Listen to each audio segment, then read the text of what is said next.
Hello, English students. Welcome to your English class number 21, Advanced Level. So, open your PowerPoints, go straight to slide number 2. You're gonna find some false cognates. So, false cognates are those words that are in different languages, they are similar, but they mean something different. It's not translated as it seems. So I have here some examples. I'm just gonna read the examples in sentences, and on the class you read the names and the actual translation, all right? So the examples we have here is, I actually don't understand the world nowadays. What is your current actual position? Send this container to the following recipient. Let's resume the meeting so we can summarize it to the others. Alright, so now let's go to slide number 3, where we actually start the text from today. So the subject today is the Titanic. I know you probably watched the movie and you think you know everything about it, but here you're gonna find some information that you might not know, right? So let's begin. All right, let me just fix something here. Titanic, in full. Royal Mail Ship, RMS, is the British luxury passenger liner that sank on April 14th to 15th, 1912, during its maiden voyage to New York City from Southampton, England, killing about 1,500 people, passengers, and ship personnel.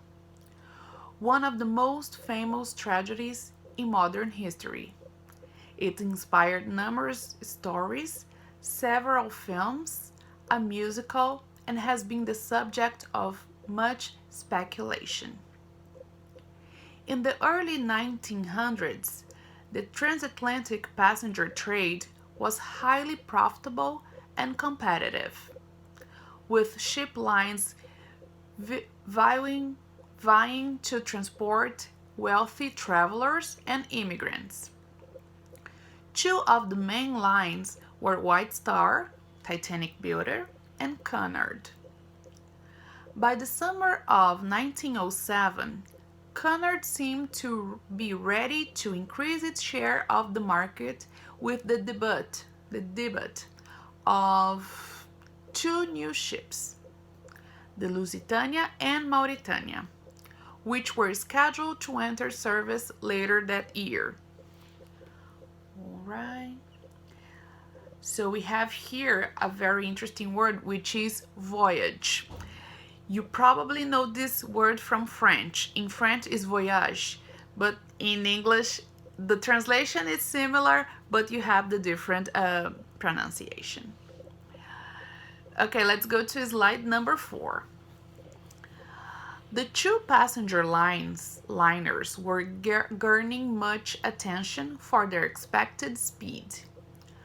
Both would later set speed records crossing the Atlantic Ocean. Looking to answer his rival, White Star chairman J. Bruce Esmay reportedly met with William Peary, who controlled the Belfast shipbuilding firm, which constructed most of White Star's vessels. The two men devised a plan to build a class of large liners that would be known for their comfort instead of their speed. It was eventually decided that the three vessels would be constructed: the Olympic, the Titanic, and the Britannic. On March 31st, 1909, some 3 months after this first meeting, the work began. The two ships were built side by side in specially constructed gantry that could accommodate their unprecedented size. The sister ships were largely designed by Thomas Andrews of Harland and Wolff. In addition to ornate decorations, The Titanic featured an immense first-class dining saloon, 4 elevators, and a swimming pool.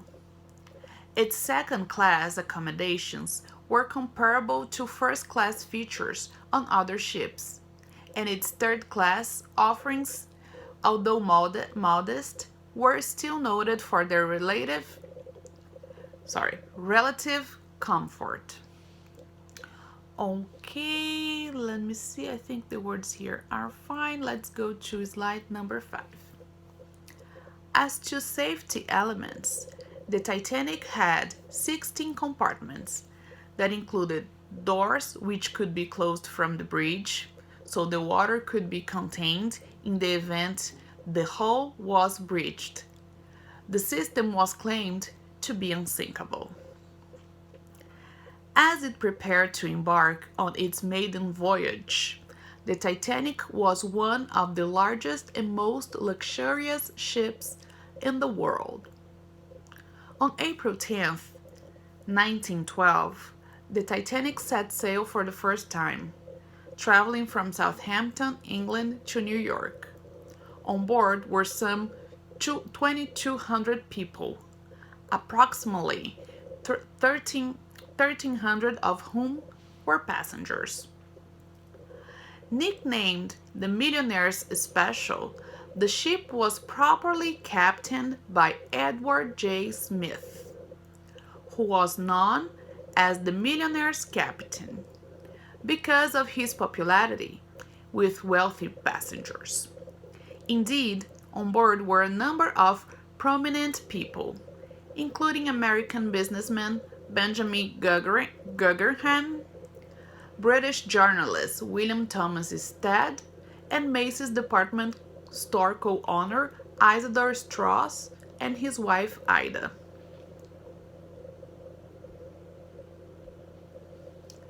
Throughout much of the voyage, the radio operators on the Titanic, Jack Phillips and Harold Bride, had been receiving icebergs warnings, most of which were passed along the bridge. On the evening of April 14th, the Titanic began to approach an area known to have icebergs. Smith slightly altered the ship's course to head south.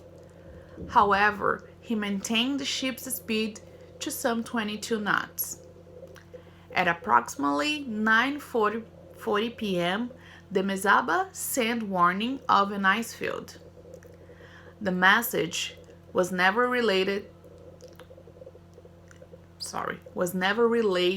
to the Titanic's bridge. At 10:55 p.m., the nearby vessel Californian sent word that it had stopped after becoming surrounded by ice. Phillips, who was handling the passengers' messages, scolded the Californian for interrupting him. 2 lookouts, Frederick Fleet and Reginald Lee, were stationed on the viewing point of the Titanic. Their task was made difficult by the fact that the ocean was unusually calm that night, because there would be little water breaking at its base, an iceberg would be more difficult to spot. In addition, their binoculars were missing. So everything was going wrong, right? When something has to go wrong, everything goes wrong. All right, let's go now to slide number 7. At approximately 11:40 p.m., 400 nautical miles, 740 kilometers south of Newfoundland, Canada, an iceberg was sighted, and the bridge was notified. First Officer William Murdoch ordered to turn the ship left and reverse the engines in order to decrease the speed. The Titanic began to turn, but it was too close to avoid a collision. After assessing the damage, Andrews, the designer of the ship, determined that the Titanic would sink. By reversing the engines, Murdoch actually caused the Titanic to turn slower than if it had been moving at its original speed. Most experts believe the ship would have survived if it had hit the iceberg head on. Smith ordered Phillips to begin sending distress signals, one of which reached the Carpathia at approximately 12:20 a.m. on April 15th, and the ship immediately headed toward where Titanic was. However, the Carpathia was some 58 nautical miles, 107 kilometers away when it received the signal, and it would take more than 3 hours to reach the accident area. California was nearby, but they had their radio off at that night. Slide number 8. The lifeboats began to be launched, with orders of women and children first. Although the Titanic's number of lifeboats exceeded what was required by the Britannic Board of Trade, its 20 boats could carry only 1,178 people, far short for the total number of passengers. This problem was exacerbated by lifeboats being launched with well below capacity. As passengers waited to enter lifeboats, they were entertained by Titanic's musicians, who initially played in the first class lounge before eventually moving to the ship's deck. Sources differed on how long they performed, some reporting that it was until shortly before the ship sank. None of the musicians survived the sinking. At 2:20 a.m., the ship foundered as the stern was disappeared beneath the Atlantic. Hundreds of passengers and crew went into the icy water, fearing that those in the lifeboats delayed returning to pick up survivors, which actually happened. Slide number 9. By the time they rolled back, almost all people in the water had died from exposure. In the end, more than 1,500 perished. Aside from the crew, which had about 700 fatalities, third class has suffered the greatest loss, of approximately 710. Only some 174 survived. Subsequent claims are that Smiths failed to sound a general alarm. Some third class passengers did not realize the direness of the situation until it was too late. Also, some women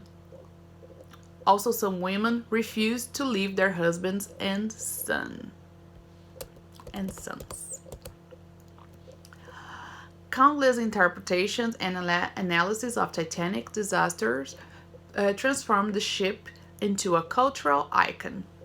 In addition of being the subject of numerous books, the ship inspired various movies, such as A Night to Remember, 1958, and James Cameron's blockbuster Titanic, 1997, which became the highest-grossing film in history, remaining in that position for 12 years, until Avatar, also written and directed by Cameron, surpassed in 2010. Alright, so this is some of the untold story of Titanic. On slide number 10, we have the timeline and some numbers. You can tell like the biggest amount of people who died are from the crew. So people who were working at Titanic, most of them died. And then people on third class, they also had less people that survived. And on the total, 68% of the people on board died. So most people died that day. We have here the timeline and the course of the ship, right? So they were leaving from Europe. They stopped 2 places before heading to New York. This time you just have one video to watch. So it's a video that says what on the movie was, it was right, the information that they have in the movie. Some things were fictional and some things were actually true. So they're gonna show like 10 examples of it. So it's very interesting. Here you have a vocabulary that can help you understand it better. All right, so that's it. That's the class today. Hope you like it. If you have any questions, let me know, and I see you in the live class. Bye bye.